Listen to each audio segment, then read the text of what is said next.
Assalamualaikum warahmatullahi wabarakatuh. Sampurasun kasadayana. Wilujeng patepang deui sareng Kang Dagol. Mudah-mudahan urang sadayana salawasna aya dina kaayaan sehat, dimudahkeun dina pakasaban, tur dibarokahkeun dina milik rizkina. Amin. Mangga kasadayana ulah jang kolong teuing kana waktos. Caraketan.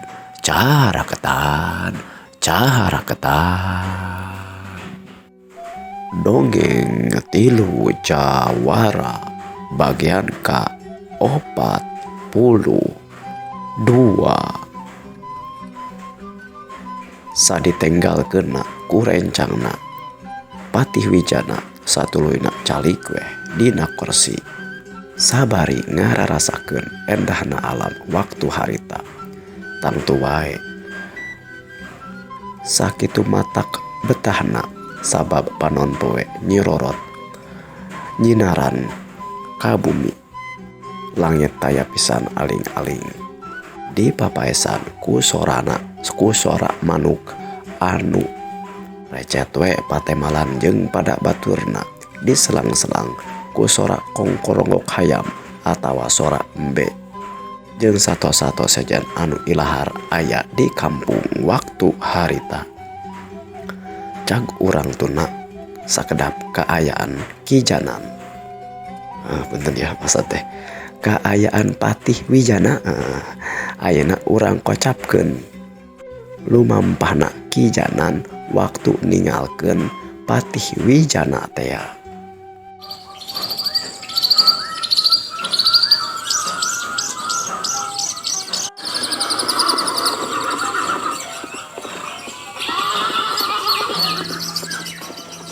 Harita teh samang-samang sakijanan keur tumpak we kana kudana ninggalkeun bumina Patih Wijana teh. Ana barang keur kitu teh celeg-celeg we aya dua urang jalma anu ngahalangan kana jajalaneun, meh-mehan we katabrak. Lamun henteu kijanan jeung si codet langsung mendoal kana tali kuda. Saturuna ieu kuda teh eureun we ren pisan, eureun anu ngadadak. Ai saanjeun ka ngaruwas ceuk kijanan teh. Untung kaula rada kasieu tingeureunkeun kana kuda. Lamun teu anjeun katubruk saanjeun teh arek naon ngahalangan kana jalan. Kitu cenah ceuk kijanan teh. Satuluyna katingali dedegan pamuda nonoman anu nyamperkeun bari cumarita. Aduh ala ieu atuh nyuhunkeun dihampunten kuring. Tapi ieu lamun teu didadak samodel kieu kuring rada ingis jeung salempang lamun Andika teu ngeureunkeun kana kudana. Sabab katingali ku kuring ieu anjeun ngalompatkeun kuda jiga tarik pisan, jiga anu sieun kanyawan atawa jiga anu kabur atawa jiga anu lurusuhan. Alah naon atuh anjeun naon sababna? Anjeun make ngeureunkeun kana lalampahan kaula. Nyaho kaula teh kudu buru-buru ninggalkeun ieu tempat. Kitu cenah jawabna kijanan teh. Aduh ala ieu eta si Mamang, make kudu buru-buru teuing arek ninggalkeun ieu tempat. Jika arek kabur boga salah atawa keur buru-buru wae. Aduh eta anjeun kalau baca carita. Nah anjeun make kudu ngajegat kaula model kieu, ngajagaan lampah kaula. Saha anjeun teh jeung naon aya urusan naon anjeun? Sok buru jelaskeun. Aduh keheula atuh. Kapan anjeun naon sababna cenah make ngajegat ka anjeun kaula teh. Tapi ku kaula arek dijelaskeun anjeun kalakah loba tatanya deui. Tapi arek kitu mah kembahe lah atuh. Iya ku kaula arek dijelaskeun. Arek kaula teh punggawa di ieu tempat boga tugas jeung kudu ngamankeun sing saha-saha jalma anu arek asup jeung kaluar ti ieu kadipaten. Tah kulantaran anjeun kaasup jalma anu ceuk kaula mah jalma sema anu lain urang dieu, nya wajar ku kaula arek ditanya saha ari anjeun arek ka mana jeung geus di mana nu mampah ka ieu tempat. Kitu cenah jawab eta jalma teh. Sadar kana keayaan ian ngarumasakeun meureun kijanan teh jalma anu anyar pinanggih atawa jarang ka tempat eta kaasup semah we meureunan. Satuluyna Ki Janat nyarita, benar. Hampura. Benar pisan. Kaula teh kaasup semah, tapi dah sakanyaho kaula mah lain karak sakali kaula di dieu. Kajaba anjeun punggawa anyar anu karak pinanggih jeung kaula. Si punggawa satuluyna nyarita, aduh alah ieu bener pisan geuningan eta teh. Nah nyaho pisan anjeun saha ari kaula teh punggawa anyar di dieu. Tapi sanajan kitu, tetep kaula kudu hayang nyaho katerangan anjeun. Kudu turun heula anjeun. Eta tina kuda supaya papariksaan jeung ngawangkungna leuwih jongjon tung tarapti. Kaula ngarti lah. Ceuk Ki Janat bari manehanana turun tina kudana. Nya kitu deui si codet oge ngilu turun tina kudana nyamperkeun ka eta punggawa teh. Samangsa Ki Janat jeung eta punggawa paadu tetep paamprok jonghok kalawan saestuna. Ieu punggawa melong we jiga anu wauh ka Ki Janat. Nya kitu deui Ki Janat oge neuteup bangun anu seukeut pisan sabab manehna oge rada asa-asa ningali ka eta punggawa teh. Kadenge Ki Janat nyarita, asa wau kaula jeung anjeun. Anjeun teh jiga pamuda anu ngarusuhkeun di lemur cehejo teh hanya kitu cenah ceuk Ki Janat teh. Satuluyna manehna nyarita deui, keur naon dilaing aya di dieu arek ngacaukeun deui anjeun di Kadipaten Daya Luhur ieu. Ceuk Ki Janat teh cumarita saperti kitu we. Si punggawa teh anu tadina manehna rada melong jeung asa-asa teh dikuatan ku ucap-ucapanana Ki Janat samodel kitu manehna teh satuluyna nyarita, bener pisan. Ieu teh bareto mah anu disebutkeun cenah punggawa Kadipaten teh ya, make kudu aya di dieu geuningan jeung deui teu sangka anjeun jeung kaula bisa papanggih di dieu. Tapi aya naon urusan anjeun, da sakanyaho kuring mah anjeun teh punggawa Kadipaten oge geuningan jahat arek tewak nyimas layung sari arek naon urusan anjeun di dieu ayeuna. Kitu cenah ceuk eta punggawa teh anu horeng sibana horeng geuningan. Eta punggawa ngora teh Ki Jaka Peteng teh.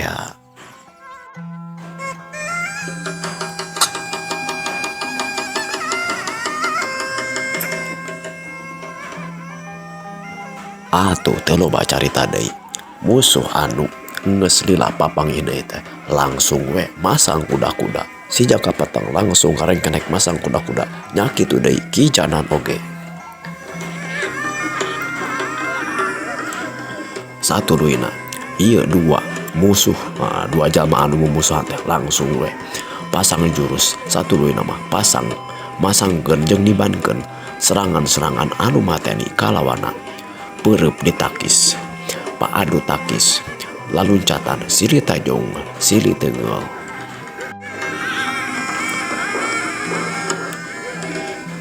Ningali kana kaayaan saperti kitu, si codet anu asana nempokeun. Satuluyna manehna arek karep mantuan ka Ki Janat, tapi punggawa anu hiji deui. Satuluyna manehanana oge ngiluan arek ngalawanan cenah kana ketakna eta si codet. Atuh nu tarung teh aya kabagi jadi dua pakalangan. Punggawa saurang deui jeung si codet. Nya kitu deui Ki Janat ngalawan si Jaka Peteng.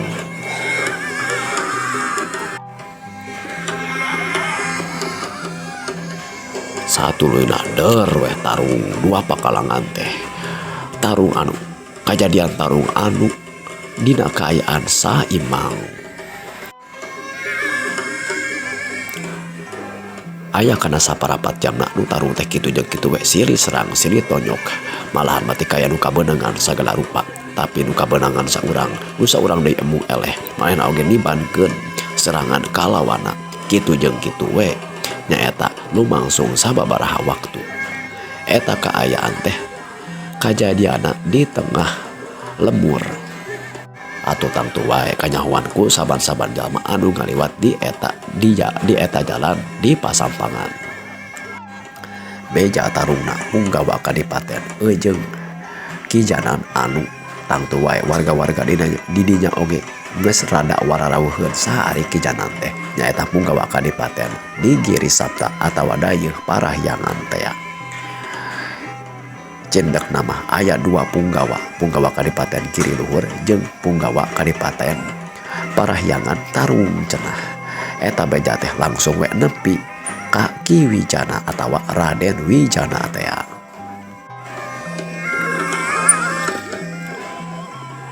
Samang-samangsa Raden Wijana ngarungu laporan cenah aya nu tarung punggawa kadipaten jeung punggawa nyaeta Ki Janan teh. Satuluyna ieu Raden Wijana teh teu loba pikir deui manehanna langsung we buru rurusuhan malahan masa tengah lompat segala rupa sabab tempat nu tarung ti imahna teh teu pati jauh.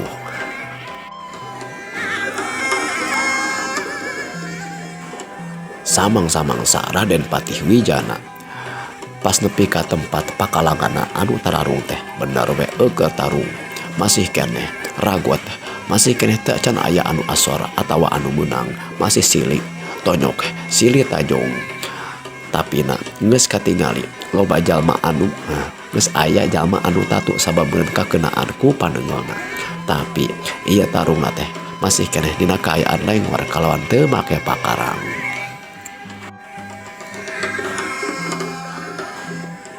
Satuluyna Raden Patih Wijana cumarita bari rada tarik. Hop, eureun. Ieu kaulah Patih Wijana anu jadi pupuhu keamanan di ieu tempat. Heup, hareureun anjeun ulah waka tarung. Heup heula. Kitu cenah euceuk Patih Wijana teh tangtu wae si Jaka Peteng anu geus bauh kana eta sora. Nya kitu deui Ki Janan oge anu geus bauh oge ka eta sora satuluy mah ngeureunkeun kana tarungna.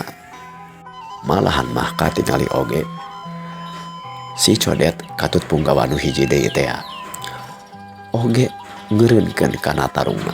Ieu opatan jalma teh tuluy neuteup we kana asalna sora anu tadi ditaheureun kana tarungna. Preh we katingali kaayaan Patih Wijana anu melak cangkeng we bangun ceuceup pisan ningalikeun 2 punggawa kadipaten ti dayeuh anu beda kalakah tarung malahan mah ditinggalikeun sagala rupa ku kadang warga anu kameneran keur ngaliwat di eta tempat. Kadenge Patih Wijana nyarita, "Eueuh, jiga budak wae teu aya wihar anjeun duaan teh yeuh anjeun sarerea teh kaasup keneh punggawa di tempat masing-masing. Nah aku udah make tarung jeung dulur model kieu mah. Eueuh kaera ranjeun duaan." Kitu cenah ceuk Patih Wijana teh. Satuluyna kadenge si Jaka Peteng cumarita, Punten. Aduh punten pisan dari pribadi abdi mah Dharma ngajalankeun tugas. Ayeuna abdi nuju ka bagian ngarona di ieu tempat ngajaga keamanan. Jadi saban-saban aya jalma anu ngarasa kuring teu apal jeung anyar pinanggi, nah ku kuring teh dicegat wae. Ya tapi na geuningan teu ujug-ujug kalakah nyerang saperti kieu. Ieu jalma teh arek ditanya bener-bener kalakah ngadoon tuluy nyerang. Kitu cenah euceuk si Jaka Peteng teh. Ki Janan katingali ukur ngabetem we henteu ngabela diri, henteu ngomong sara saperti tadi si Jaka Peteng. Malahan mah anu nyarita teh kalakah Den Wijana atau Patih Wijana teh. Dasar anjeun mah punggawa anyar keneh yang deui maneh oge tah. Sarta kapan anjeun mah geus wau meureun saha Ki Janan teh. Nah anjeun teh ngabejaan tah ka Ki Jaka Peteng. Saha ieu jalma teh? Kapan meureun anjeun oge nyaho? Ieu Ki Janan teh punggawa ti Kadipaten Saptagiri. Ku anjeun kalakah di musuhan saperti kieu kumaha ieu teh? Satuluyna punggawa anu ngaranna Sarta teh cumarita, "Anu ampuntun juragan, abdi teh demi bade nyarios ka Aden Jaka Peteng tapi na geuningan kalakah teras-terasan tarung sareng deui da abdi oge jadi teh nyanu tarung we sabab anu saurang ieu bade mantuan kijanan arek nanasa atawa jerang ka ki Jaka Petong gitu tah jadi abdi ge ngiringan we gitu cenah ceuk Punggawa teh. Aduh goreng patut pisan anjeun. Ulah ieu tuturut muning nu kitu teh ngaranna. Luak liok saperti pucuk awi teu boga pamandegan. Ari nyaho kana beneran mah atuh atawa boga ka nyaho mah atuh bejaan batur anjeun teh. Kitu cenah ceuk Patih Wijana teh ngadon nyarekan deui ka jalma anu ngaranna si Sarta teh. Geus. Aya nama geus barubar. Kadang warga oge sok barubar. Ieu mah ngan ukur salah paham. Punggawa anyar teu wawuheun kana ayana ieu Punggawa ti Saptagiri jeung deui Punggawa Saptagiri oge nyaeta Kijanan teu apaleun. Ieu Punggawa anyar teh teu wawuheun. Aduh aya wae. Gitu cenah. Ceuk Kijana teh anu akhirna mah bisa kana tarungna ieu dua Punggawa teh. Opat Punggawa teh anu tarung malahan mah permasalahanana dianggap beres we. Gas. Ulah rek dipapanjangkeun. Kijanan sok we. Kijanan mah buru-burukeun we. Sabab kuring arti anjeun kudu lumampah deui sabab aya loba pisan perkara anu kudu diburu-burukeun. Kudu loba urusan anu kudu buru-buru direngsekeun. Sok we kebae Punggawa ieu Ki Jaka Peteng mah ku kaula dijelaskeun itu ieu nama. Ngadege pandita ti Patih Wijana samote saperti kitu. Tangtu wae si Jaka Peteng asa teu narima sabab manehna asa teh dihargaan cenah. Samang-samang samanehna aya nu jaga meuni teu diajakan banabi. Ieu Punggawa atawa jalma anu anyar pinanggih teh nyaho-nyaho arek dilepaskeun kitu wae. Si Jaka Peteng cumarita, aduh ala ieu punten keheulaan, punten heula keheula atuh maksud teh. Ieu make dikitukeun wae dilepaskeun. Nah teh ditaroskeun heula kateranganana Ki Patih. Kitu cenah ceuk si Jaka Peteng teh. Gas. Ku kaula nu tanggung jawab. Jeung ke ku kaula dijelaskeun. Sabab ieu Kijanan teh kudu buru-buru ngarengsekeun urusanana sok we cenah ini teh heula anjeun urusan jeung anjeun mah kek ku kaula dijelaskeun kitu cenah ceuk Patih Wijana teh. Atuh ngadenge ucapan ti Patih Wijana saperti kitu mah si Jaka Peteng katut Punggawa anu ngaranna Ki Sarta teh ngan ukur cicing we ningalikeun lalampahanana Kijanan katut si codet anu naik deui nerekel kana kudana. Anu satuluyna mah ngalumpatkeun kana kudana teh ninggalkeun eta tempat.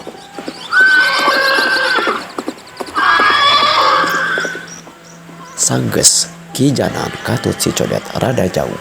Patih Wijana satuluyna nyarita ka si Jaka Peteng katut Punggawa anu ngaranna Ki Sarta teh. Gas. Ki Jaka Peteng hampura.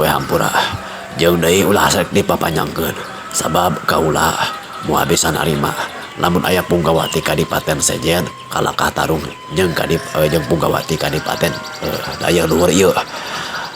Sanajan beureunan disebutkeun teh mah aya salah paham sabab anjeun meureun teu wauh eta teh Punggawa Kadipaten Saptagiri.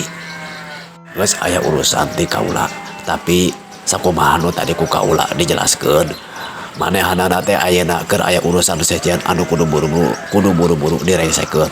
Jadi nya ku kaula cenah buru-buru init deui we tah bisik aya kapanasaran sok caritakeun ka kaula bisi aya nanaon mah.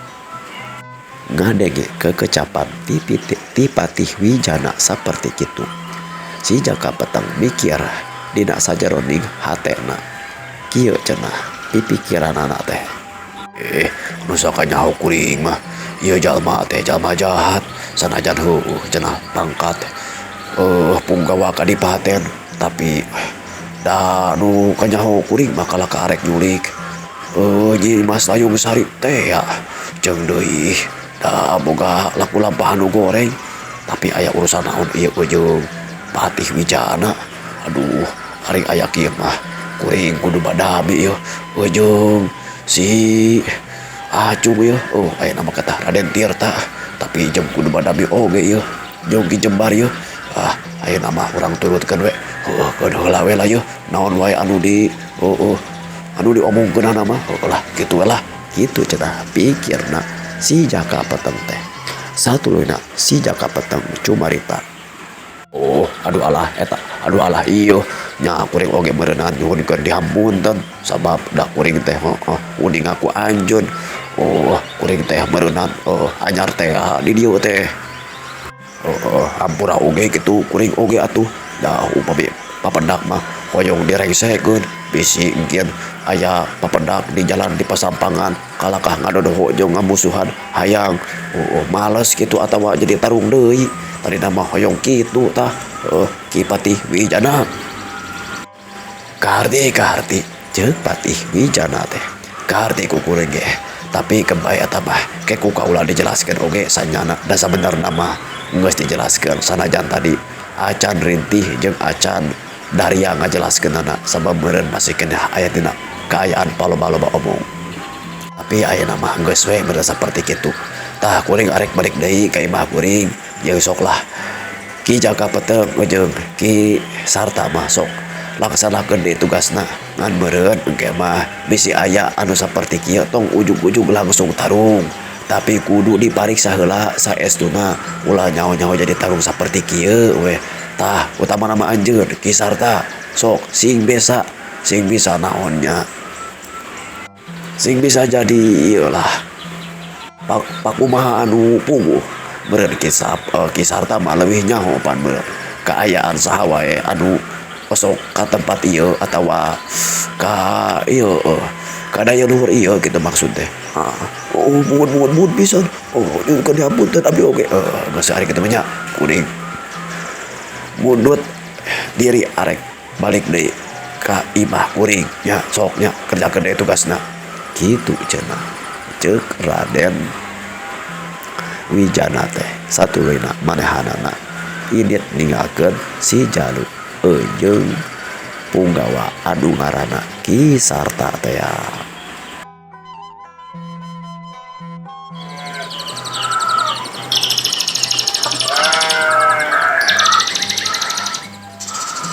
Kebat lumampahna Patih Wijana anu buru balik deui cenah ka imahna teh.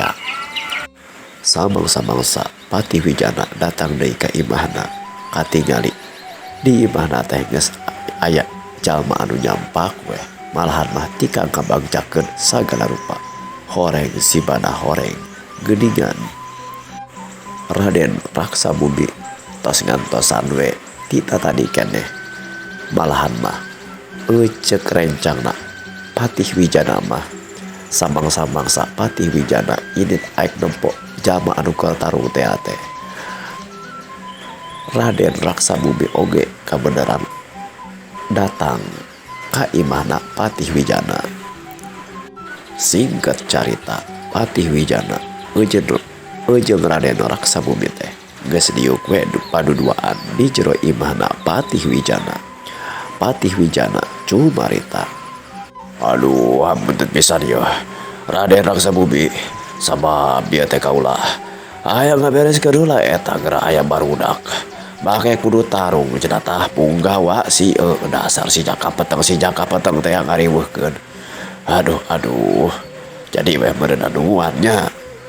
Henteu Ki Patih sabab dah asa teu lami-lami teuing ngantosan oge di dieu.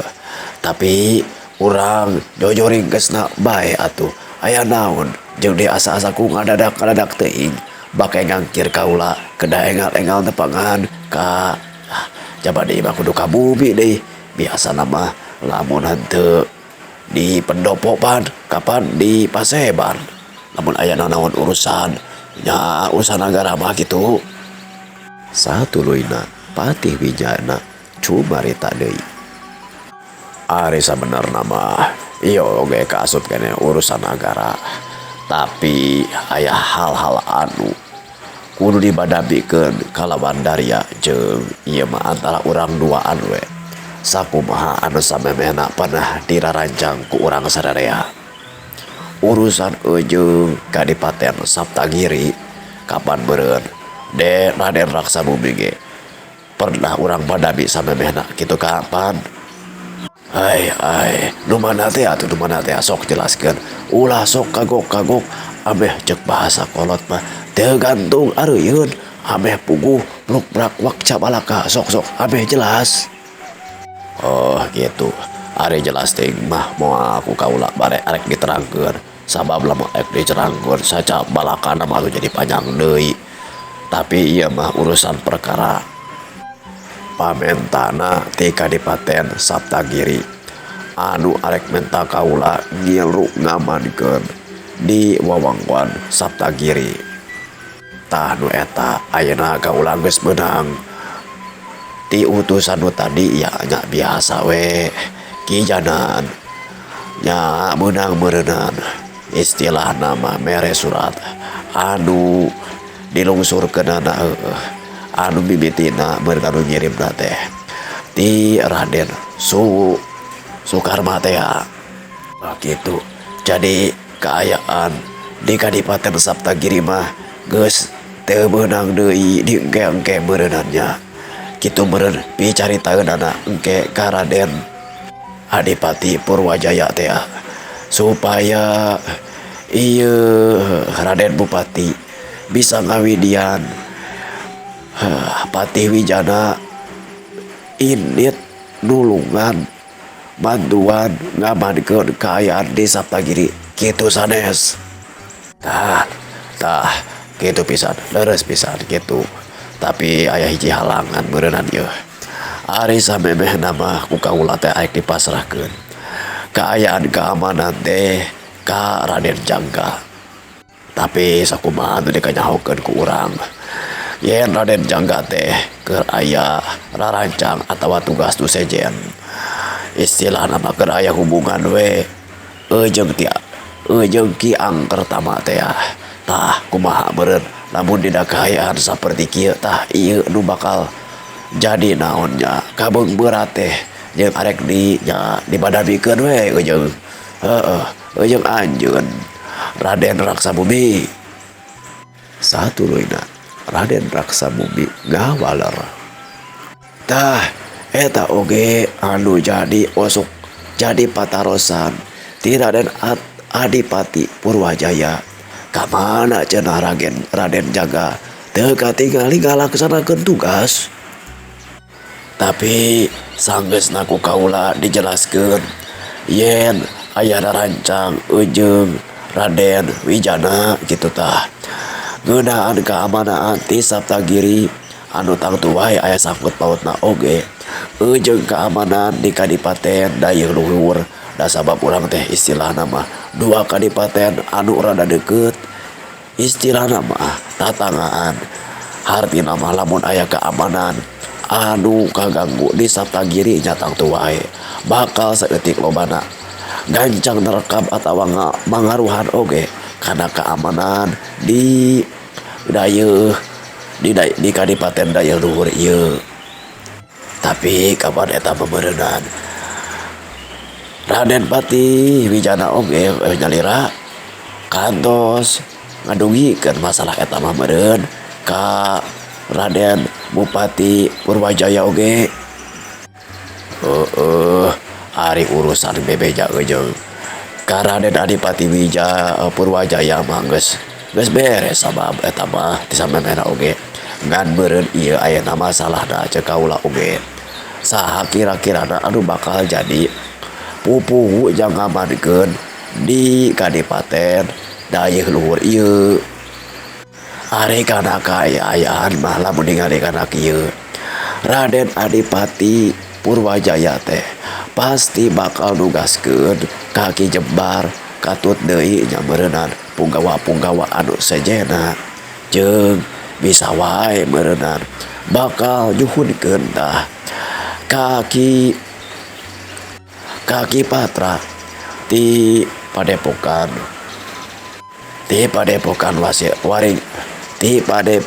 Pasir Wangi teh. Nah, bangun nama kana seperti kitu sabab sampai mehna oge aya kadenge ngajakan badabi jeung kaula seperti kitu tah.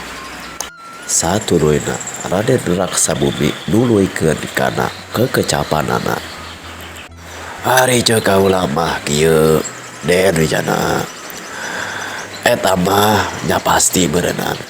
Jang nyiluan ngabankeun kaayaan di Saptagiri mah pasti bakal miwarang ieu Adipati Purwajaya teh kanyalir anjeun. Anapun kaayaan di dieu rek kitu rek ieukeun lah eta mah. Kumaha engke we? Istilahna mah fokuskeun we puseurkeun sagala kamampuan urang engke di kaayaan jang di Saptagiri kitu tah ceuk kaula mah. Ya halus pisan nuhun kana piwejangna lah ti Ki Raksabumi.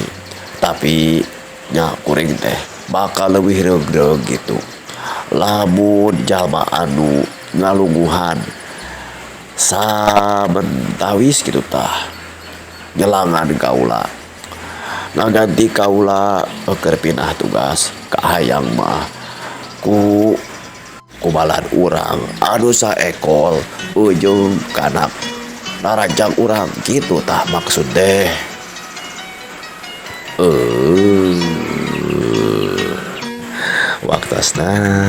Waktosna parantos cekap kanggo episode nu ayeuna.